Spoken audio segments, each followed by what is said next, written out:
Halo guys, Assalamualaikum dan salam sejahtera, kembali lagi bersama dengan saya di Tengkuruk Channel.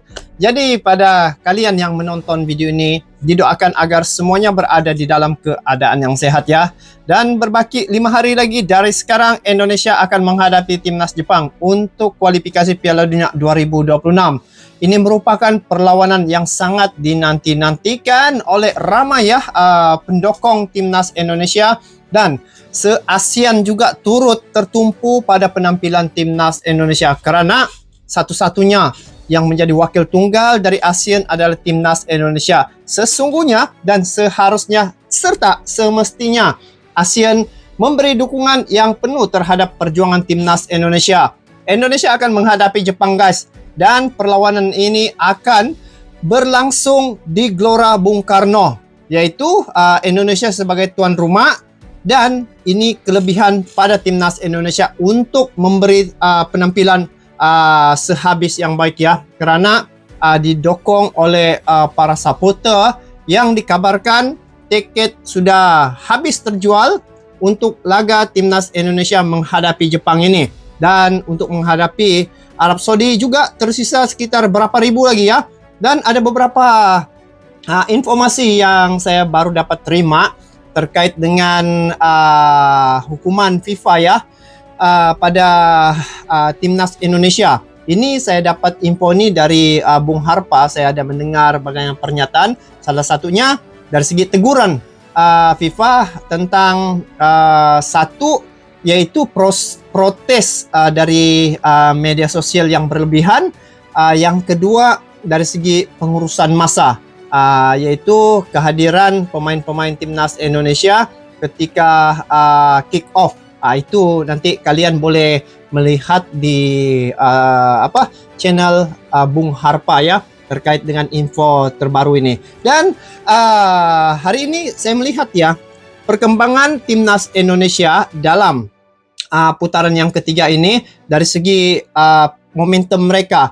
4 kali main, 1 kali saja yang kalah, dikalahkan oleh timnas China ya. Itu pun ramai yang tidak menduga. Sedangkan di awal perlawanan itu ataupun sebelum berlangsungnya Indonesia menghadapi timnas China, ramai yang berprediksi bahwa Indonesia bisa meraih poin terhadap timnas China. Tetapi wow, itu yang satu kejutannya, satu tim yang kita awal sangkakan bisa dikalahkan, tetapi mereka bisa mengalahkan timnas Indonesia. Jadi 4 kali lawan dalam putaran yang ketiga ini, hanya 1 kali saja timnas Indonesia menghadapi kekalahan. Dan yang menariknya guys, untuk perlawanan menghadapi Jepang ini, pertama dari segi dukungan dan juga tiket sudah habis ludes terjual.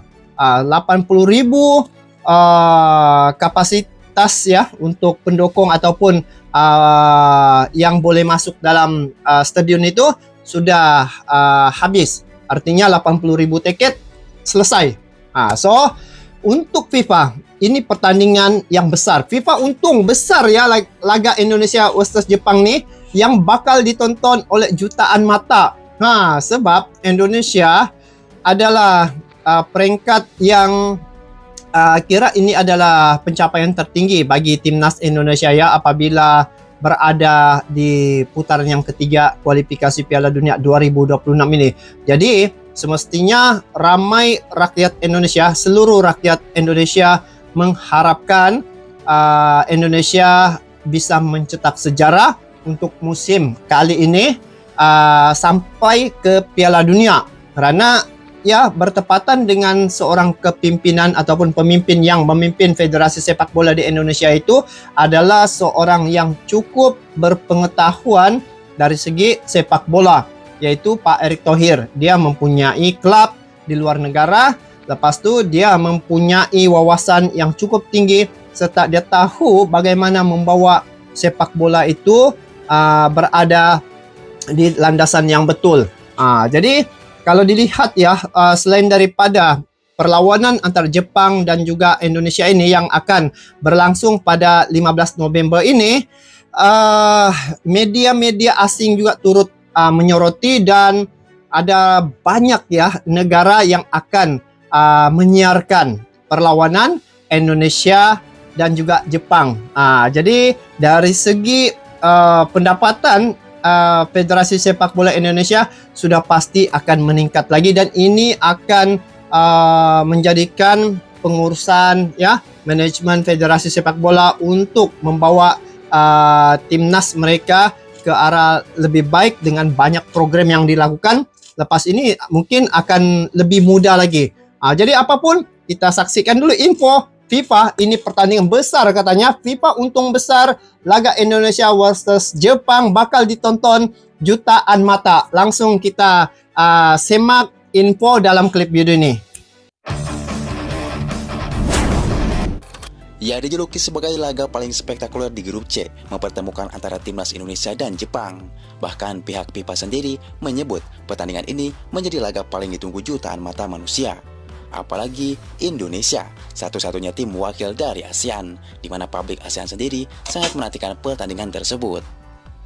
Ya, tak cuma ASEAN, pecinta sepak bola di seluruh dunia pun sangat menantikan laga antara Indonesia versus Jepang, seperti negara Italia, Spanyol, Belanda, hingga Inggris. Diperkirakan sebanyak 50 negara lagi Belanda pada laga nanti. Ya, seperti kita tahu, timnas Indonesia saat ini dihuni para pemain yang bermain di Eropa, tak terkecuali para pemain timnas Jepang juga. Tim Samurai Biru ini banyak dihuni para pemain yang bermain di liga-liga elit, semacam Liga Inggris, Serie A, hingga Spanyol.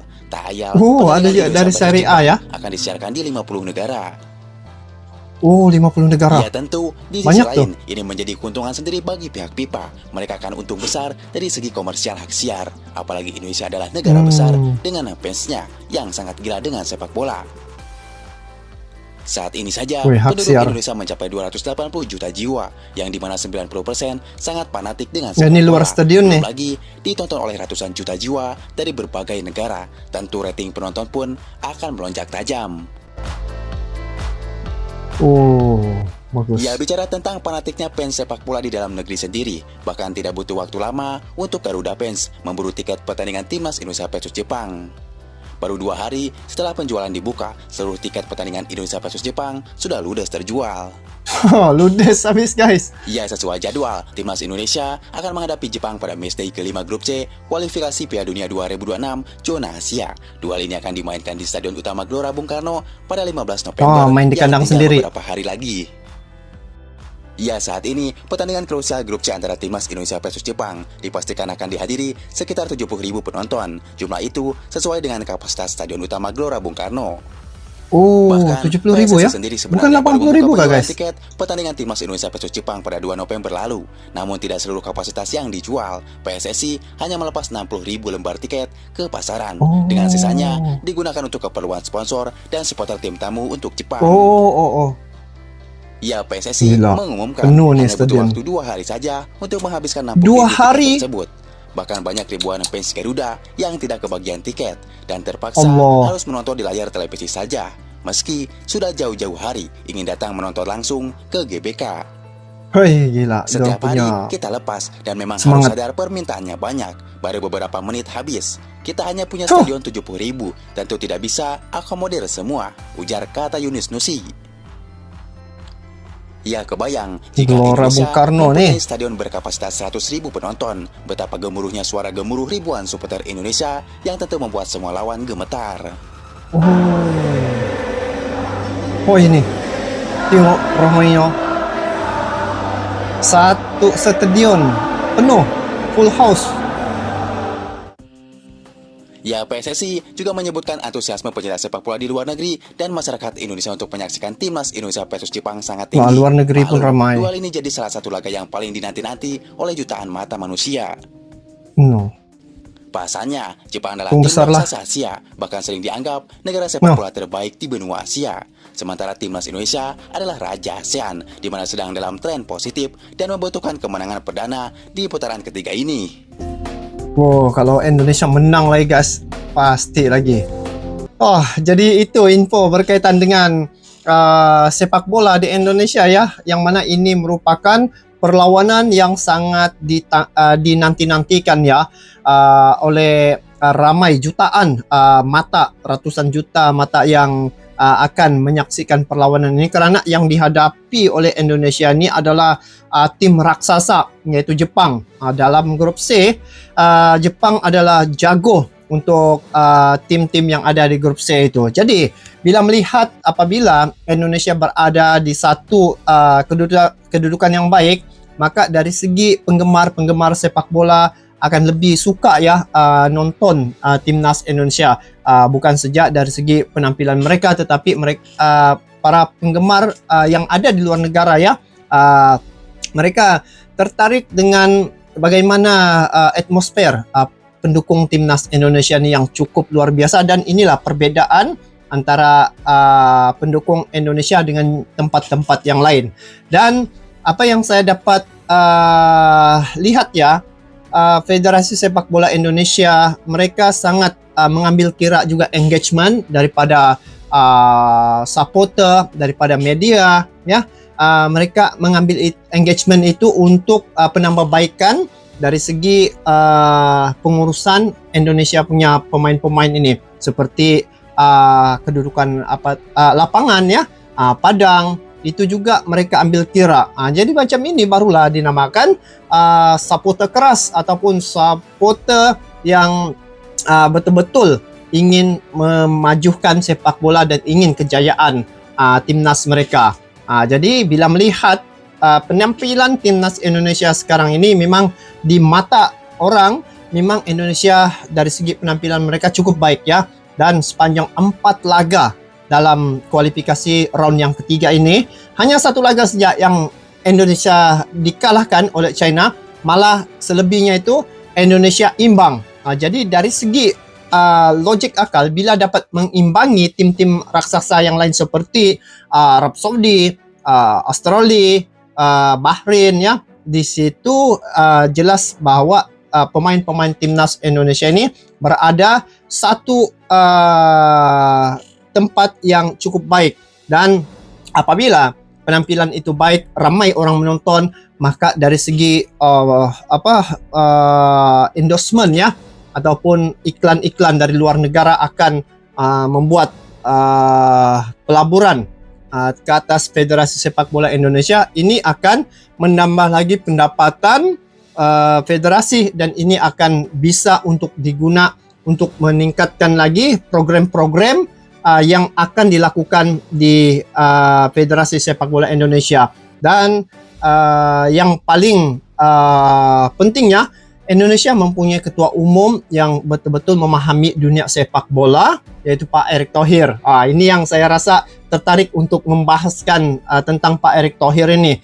Cara kerjanya guys memang cukup transparan dan semangatnya cukup luar biasa. Lagi-lagi dia ini mempunyai klub di luar negara, sudah pasti dia mempunyai pengalaman bagaimana memilih pemain-pemain yang baik, bagaimana membawa tim itu pergi jauh ya. Dan Pak Erick Thohir ini juga pernah ya diwawancara oleh media-media asing, terutamanya kunjungan dari Thailand ya, yaitu Madam Pang datang sendiri berjumpa dengan Pak Erick Thohir, ingin mempelajari sesuatu terhadap perkembangan sepak bola di Indonesia itu. Dan baru-baru ini di media sosial TMJ pula mengatakan bahwa harus mencontohi seperti Pak Erick Thohir. Itu yang saya lihat, TMJ ini dengan Pak Erick Thohir ini dia ada kesamaan, kemiripan cara kinerja mereka dari segi persepak bolaan. Jadi semoga dengan pertandingan menghadapi Jepang ini, Indonesia bisa dapat melakukan yang terbaik.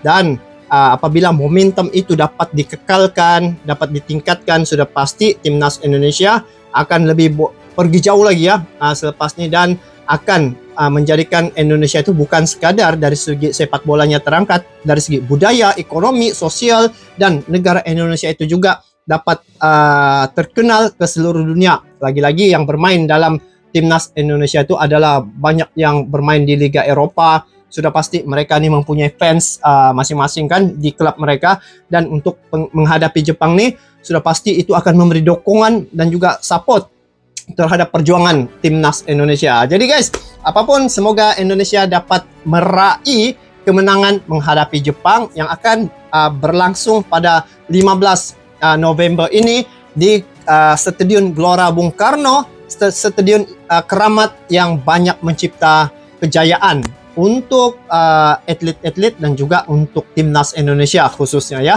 Kita doakan sama-sama selaku warga ASEAN, kami juga turut memberi dukungan yang penuh dan mendoakan agar perjuangan timnas Indonesia dapat meraih kemenangan untuk setiap laga yang mereka tempuhi pada siri perlawanan di kualifikasi Piala Dunia 2026 untuk kali ini. Sampai jumpa lagi. Assalamualaikum warahmatullahi wabarakatuh.